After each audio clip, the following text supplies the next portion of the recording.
പലപ്പോഴും പല സ്ത്രീകളെ എഫക്റ്റ് ചെയ്യുന്ന ഒരു പ്രോബ്ലമാണ് അവർക്ക് ബ്രസ്റ്റിന് സൈസ് ഇല്ല എന്നുള്ളത്. അത് അവരുടെ കോൺഫിഡൻസിനെ നല്ലതായിട്ട് എഫക്റ്റ് ചെയ്യാറുണ്ട്. ഇഷ്ടമുള്ള ഡ്രസ്സസ് ധരിക്കാൻ പറ്റാതാവുക, അങ്ങനെ പല കാര്യങ്ങളിലും അവരൊരു കുറച്ചൊരു ലാക്ക് ഓഫ് കോൺഫിഡൻസ് കാണാറുണ്ട്. അപ്പോൾ ഇതിനൊക്കെ ഉള്ളൊരു സൊല്യൂഷനാണ് ബ്രസ്റ്റ് ഓഗ്മെൻറ്റേഷൻ എന്ന് പറയുന്നത്. ഇപ്പോൾ ബ്രസ്റ്റ് ഓഗ്മെൻറ്റേഷൻ നമുക്ക് എങ്ങനെയൊക്കെ ചെയ്യാം? പ്രധാനമായിട്ട് 2 രീതിയിലാണ് നമുക്ക് ബ്രസ്റ്റ് ഓഗ്മെൻറ്റേഷൻ ചെയ്യാൻ പറ്റുന്നത്. ഒന്നാമത് നമുക്ക് സിലിക്കൺ ഇംപ്ലാന്റ് ഉപയോഗിച്ച് ബ്രസ്റ്റ് ഓഗ്മെൻറ്റ് ചെയ്യാൻ പറ്റും. രണ്ടാമത് അവരുടെ തന്നെ ബോഡിയിലെ ഫാറ്റ് എടുത്തിട്ട് ഫാറ്റ് ട്രാൻസ്ഫർ ചെയ്യുന്ന പ്രൊസീജിയറിലൂടെയും നമുക്ക് ബ്രസ്റ്റിൻ്റെ സൈസസ് കൂട്ടാൻ പറ്റാവുന്നത്. അപ്പോൾ ഇതിൽ മെയിനായിട്ട് കാണാവുന്ന ഒരു സംശയമാണ് സ്കാർ ഉണ്ടാവുമോ എന്നുള്ളത്. ഈ പ്രൊസീജിയർ കഴിഞ്ഞിട്ട് എന്തെങ്കിലും പാടുകൾ ഉണ്ടാവുമോ എന്നുള്ളത്.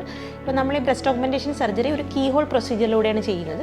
ബ്രസ്റ്റിൻ്റെ അടിയിലായിട്ട് ചെറിയൊരു ഇൻസിഷൻ ഇട്ടിട്ടാണ് നമ്മൾ ഇംപ്ലാന്റ് ഇടുന്നത്. അപ്പോൾ അങ്ങനെ വലിയ സ്കാറൊന്നും കാണാറില്ല. പിന്നെ രണ്ടാമതൊരു ഡൗട്ട് എന്ന് പറയുന്നത് ഇത് നാച്ചുറൽ ആയിരിക്കുമോ എന്നുള്ളത്. ഇപ്പോൾ നിങ്ങൾ ശരിയായൊരു പ്ലാസ്റ്റിക് സർജനെ കൺസൾട്ട് ചെയ്തതിന് ശേഷം നിങ്ങൾ ബോഡി ഫ്രെയിമിനനുസരിച്ചിട്ട് എന്താണോ നിങ്ങളുടെ എക്സ്പെക്റ്റേഷൻ എന്നുള്ളത് ഡോക്ടറായിട്ട് ഡിസ്കസ് ചെയ്തിട്ട് നിങ്ങൾ കറക്റ്റ് ആയിട്ടുള്ളൊരു ഇംപ്ലാന്റ് ആണ് ചൂസ് ചെയ്യുന്നുണ്ടെങ്കിൽ ഇത് തീർത്തും നാച്ചുറൽ ആയിരിക്കും.